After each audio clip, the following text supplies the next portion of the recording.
नमस्कार दोस्तों, आज हम बात करेंगे आईवीएफ प्रक्रिया के बारे में, सबसे कॉमन पूछे जाने वाले सवालों के बारे में और उनके जवाबों के बारे में, तथा आईवीएफ करवाने के बाद क्या सावधानियां बरतनी चाहिए। मैं डॉक्टर प्रिया दहिया, सीनियर आईवीएफ कंसल्टेंट तथा डायरेक्टर जीवन आईवीएफ न्यू दिल्ली। सबसे कॉमन सवाल यानी कि FAQ, फ्रीक्वेंटली आस्क्ड क्वेश्चन, जो आईवीएफ का नाम आता ही आपके दिमाग में आता है। सबसे कॉमन क्वेश्चन है, डॉक्टर मुझे इसके लिए कितने दिन हॉस्पिटल आना पड़ेगा, मुझे इसके लिए क्या क्या दवाइयाँ लेनी पड़ेंगी। तो आईवीएफ के लिए आपको तकरीबन 8 से 10 दिन तक लगातार इंजेक्शन लगते हैं और इन इंजेक्शंस को बीच में छोड़ना नहीं होता है, क्योंकि अगर आप बीच में छोड़ेंगे तो आपके अंडे की ग्रोथ वहीं पर रुक जाएगी और डॉक्टर के लिए उसको आगे बढ़ाना मुश्किल हो जाएगा। नंबर 2 सवाल, डॉक्टर मुझे इसके लिए छुट्टियां लेने की ज़रूरत है क्या? मैं तो ऑफिस में जॉब करती हूँ, मुझे वहाँ से छुट्टी नहीं मिलेगी, मैं बार बार इंजेक्शन लगवाने के लिए कैसे आऊँगी? तो इंजेक्शन लगाने के लिए ज़रूरी नहीं आपको हर बार क्लिनिक आना पड़े, आप आसपास के नर्सिंग होम से ले सकते हैं, या कई बार हम अपने यहाँ से आपके लिए एक स्टाफ अरेंज करते हैं जो आपके घर पर जाकर आपको ये सुविधा दे सकता है।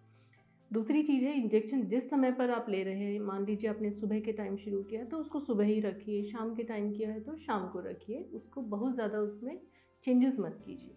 और तीसरी चीज़, आपको अपने जॉब से छुट्टी लेने की कोई ज़रूरत नहीं है। जब हम आपको 3 से 4 बार अल्ट्रासाउंड के लिए अपने क्लिनिक बुलाते हैं तभी आपको हमारे पास आना है, बाकी आप अपना काम कंटिन्यू कर सकते हैं। अब आपने आईवीएफ ऑप्ट कर लिया, आपके अंदर एम्ब्रियो ट्रांसफ़र हो गया। अब एक साधारण सा सवाल है कि मैं कितना बेड रेस्ट करूं, मुझे सीढ़ियाँ चढ़नी है नहीं चढ़नी है, मुझे क्या खाना खाना है। सीढ़ियाँ चढ़ने को लेकर हम महानगर में रहते हैं, हमारा 50% पॉपुलेशन जो है फर्स्ट सेकंड थर्ड फ्लोर ऐसे फ्लोर्स पर ही रहता है, तो सीढ़ियाँ ना चढ़ें ऐसा तो पॉसिबल है ही नहीं, लेकिन जितना कम हो सके दिन में एक बार चढ़ना उतरना, इससे आपके आईवीएफ के एम्ब्रियो ट्रांसफ़र पर कोई फ़र्क नहीं पड़ता है। Bed rest, very common question. अब मैंने एम्ब्रियो ट्रांसफ़र कर लिया डॉक्टर, अब मैं बिस्तर से बिल्कुल नहीं उठना चाहती हूँ। ऐसा कोई ज़रूरी नहीं है कि आप 24 घंटा बेड पे लेटे रहें तो ही आपका आईवीएफ प्रोसीजर सक्सेसफुल हो। एक बार एम्ब्रियो अंदर डालने के बाद नेचुरली यूट्रस उसको अपने अंदर चिपका लेता है। ब्लड सप्लाई देना या ना देना एक दूसरी बात है।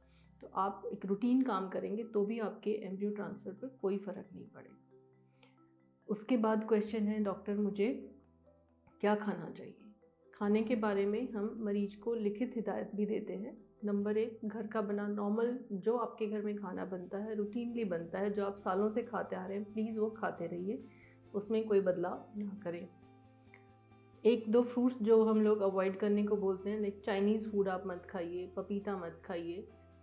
ये चीज़ें हैं जिनको वैज्ञानिक तौर पर माना जाता है कि ये एक फीटस की ग्रोथ के लिए ठीक नहीं रहता है, तो उस फूड को हम अवॉइड करने को बोलते हैं कि आप ना खाएं। तीसरी चीज़, आप अपने घर का रूटीन काम ज़रूर करते रहें, किचन से रिलेटेड काम, क्योंकि आप 24 घंटा अगर आप बिस्तर पे रहेंगे तो आपके दिमाग में एक सिंपल सी बात है, आप पूरा दिन टेंशन में रहेंगे, पूरा दिन रिज़ल्ट के बारे में सोचते रहेंगे, और हम नहीं चाहते कि आप अपना पूरा ध्यान उसके ऊपर केंद्रित करके रहें। और लास्ट जो मैं सब अपने पेशेंट्स को बोलती हूँ, अपने माइंड को बिज़ी रखिए। कहीं ना कहीं आप बुक पढ़ लीजिए, लाइट म्यूज़िक सुन लीजिए, अपने आप को बिज़ी रखिए, बिकॉज ए पॉजिटिव माइंड और positive body help us to give a positive result. IVF हो गया, प्रेगनेंसी आ गई। अब एक कॉमन सा सवाल जाहिर है आपके दिमाग में आएगा, मुझे 9 के 9 महीने बेड रेस्ट की ज़रूरत है क्या डॉक्टर? आपको 9 के 9 महीना बेड रेस्ट की ज़रूरत नहीं है। बेड रेस्ट उन केसेस में ही आपको एडवाइस किया जाता है जब आपको कोई प्रॉब्लम है, ब्लीडिंग है, आपका ब्लड प्रेशर बढ़ गया है, कोई और प्रॉब्लम है। आईवीएफ कराया है और हमें 9 महीना बेड पे लेटना, ऐसा बिल्कुल भी ज़रूरी नहीं है। अब नेक्स्ट क्वेश्चन, मैंने आईवीएफ कराया है डॉक्टर, अब मुझे क्या सिजेरियन डिलीवरी ही कराना होगा? ये भी ज़रूरी नहीं है, because IVF pregnancy is like any other normal pregnancy. आप नॉर्मल प्रेगनेंसी में भी सिजेरियन कराने के जो रीज़न होते हैं वही आईवीएफ प्रेगनेंसी में अप्लाई होते हैं। कोई भी प्रॉब्लम जिससे माँ को या बच्चे को रिस्क होने की संभावना है, ऐसे केसेस में हम सिजेरियन डिलीवरी बोलते हैं। हमारे बहुत सारे बच्चे आईवीएफ के नॉर्मल डिलीवरी के द्वारा हो चुके हैं, तो आईवीएफ मतलब सिजेरियन डिलीवरी नो, ऐसा ज़रूरी नहीं है। आशा करती हूँ ये जानकारी आपके लिए लाभदायक रही। धन्यवाद।